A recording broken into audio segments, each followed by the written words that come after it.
Assalamualaikum warahmatullahi wabarakatuh. Kami dari kelompok 1 akan menerangkan mengenai kerangka umum perkembangan yang beranggotakan Rahmi Lindri, Sherly Monika, Septio Fadlur Rahman, dan Fajri Agisman. Nah, langsung saja untuk yang pertama, yaitu periode pranatal. Periode ini berlangsung kurang lebih selama 9 bulan di dalam kandungan. Pada periode ini, perkembangan berlangsung cepat, diawali dari satu sel organisme hingga berkembang menjadi janin dengan dengan kapasitas-kapasitas yang penting untuk menyesuaikan diri dengan dunia dan di sekitarnya. Nah, pada periode prenatal ini, periode merupakan periode yang terjadi sebelum proses kelahiran, di mana periode ini dimulai ketika terjadinya proses konsepsi atau bertemunya sel telur dengan sel sperma yang membentuk zigot dan akan menjadi janin. Dalam proses ini, gizi dari sang ibu itu wajib diperhatikan dengan sungguh-sungguh, karena pada masa ini rentan sekali terjadi kelainan pada janin apabila tidak didukung dengan gizi dan juga perawatan yang tepat. Selanjutnya, periode bayi toddler atau dari lahir hingga usia 18-24 bulan. Pada periode ini, masa ketika seseorang tergantung secara ekstrim pada orang dewasa atau orang tuanya untuk pemenuhan kebutuhan dasarnya, seperti makanan, pakaian, tempat tinggal, dan afeksi. Periode bayi berlangsung kurang lebih selama 1 tahun pertama kehidupan.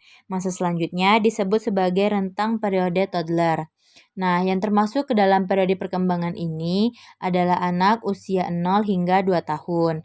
Dalam periode ini, seluruh refleks dan juga perkembangan otak manusia mulai berkembang. Selain itu, pada periode ini juga berbagai kejadian atau pengalaman seperti kelekatan dengan orang tua, belajar merangkak, belajar mengucapkan kata-kata, juga menjadi salah satu momen yang penting yang umum dicapai oleh manusia pada periode toddler ini.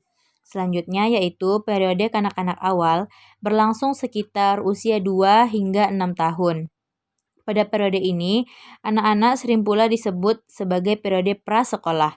Pada periode ini juga, tubuh menjadi lebih panjang atau lebih tinggi dan lebih ramping. Keterampilan motor juga menjadi lebih baik. Anak-anak pada periode ini lebih mampu mengontrol diri dan mengurus dirinya sendiri. Selain itu, selama periode ini juga kemampuan berpikir, mengingat, dan juga mengerjakan tugas-tugas ringan juga mulai berkembang dengan baik. Anak-anak pada masa ini sudah mulai memahami mengenai konsep diri dan siapa dirinya, dan mulai berusaha mandiri juga penuh inisiatif. Nah, selanjutnya, periode usia sekolah berlangsung sekitar usia 6 hingga 11 tahun. Pada periode ini, anak-anak belajar tentang lingkungan yang lebih luas dan menguasai tanggung jawab baru yang menyerupai tanggung jawab orang dewasa. Keutamaan dari periode ini adalah meningkatnya kemampuan atletik, partisipasi dalam permainan yang memiliki aturan, proses berpikir yang lebih logis, penguasaan keterampilan dasar membaca, menulis, dan berhitung, serta kemajuan dalam pemahaman diri, moralitas, dan hubungan persahabatan. Selain itu, anak-anak juga mulai mengembangkan kemampuan kognitifnya. Kemampuan ini dikembangkan dengan cara menempuh pendidikan dasar di sekolah. Anak-anak juga sudah mulai memiliki kemampuan kognitif yang semakin meningkat dan mulai bisa menggunakan logika dalam berpikir. Pada periode ini juga, teman sepermainan atau peers memiliki peran yang penting. Nah, ini nih menjadi salah satu fokus dari anak-anak pada periode ini. Baiklah, selanjutnya akan dilanjutkan oleh rekan saya. Baiklah, saya akan melanjutkan materi dari Sherly, yaitu remaja dari umur 11 sampai 18 tahun.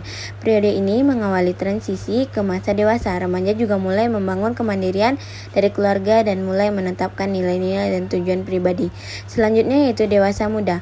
Dari umur 18 sampai 30 tahun, masa dewasa muda adalah masa untuk bekerja dan menjalankan hubungan dengan lawan jenis, terkadang menyisakan sedikit waktu untuk hal lainnya. Selanjutnya yaitu dewasa madya dari umur 30 sampai 50 tahun. Masa dewasa madya mencakup waktu yang lama dalam rentang hidup. Pada masa madya, individu melakukan penyesuaian diri secara mandiri terhadap kehidupan dan harapan sosial.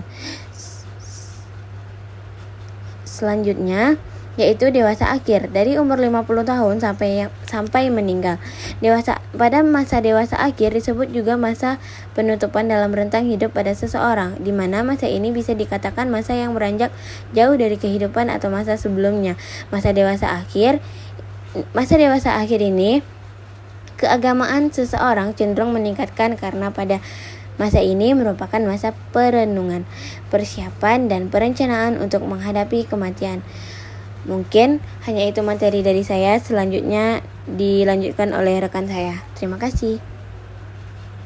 Assalamualaikum warahmatullahi wabarakatuh. Baiklah, saya akan melanjutkan materi dari Rami Lindre, yaitu tentang perkembangan patologi. Kata patologi sendiri dibedakan menjadi dua. Yang pertama yaitu pathos, yang artinya penderitaan, dan yang kedua yaitu logos, artinya ilmu. Jadi kesimpulannya adalah patologi adalah ilmu yang mempelajari tentang penyakit atau penderitaan mental seseorang. Kemudian lanjut ke sejarah patologi. Pada zaman dahulu, penyakit mental dipengaruhi oleh kepercayaan agama dan takhayul, dan dikaitkan dengan kerasukan roh jahat, setan atau iblis. Kemudian Hippocrates menangkap gagasan di atas tersebut. Dia percaya gangguan jiwa disebabkan oleh penyakit yang ada di otak. Baiklah, saya akan melanjutkan materi dari yang disampaikan oleh saudara Tio tadi, yaitu selanjutnya pendapat Plato bahwa pikiran, tubuh, dan jiwa bekerja sebagai satu kesatuan. Ketidakseimbangan apapun yang dibawa ke komposisi individu ini dapat membawa kesusahan atau kurangnya harmoni dalam individu tersebut.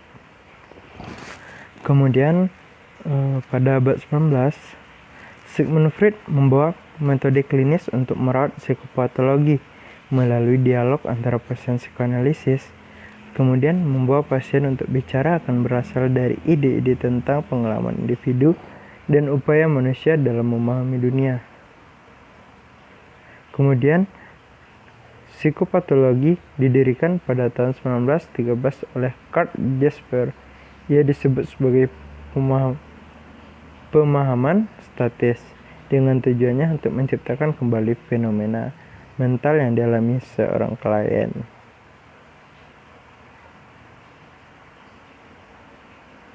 Jadi kira-kira segitulah materi dari saya.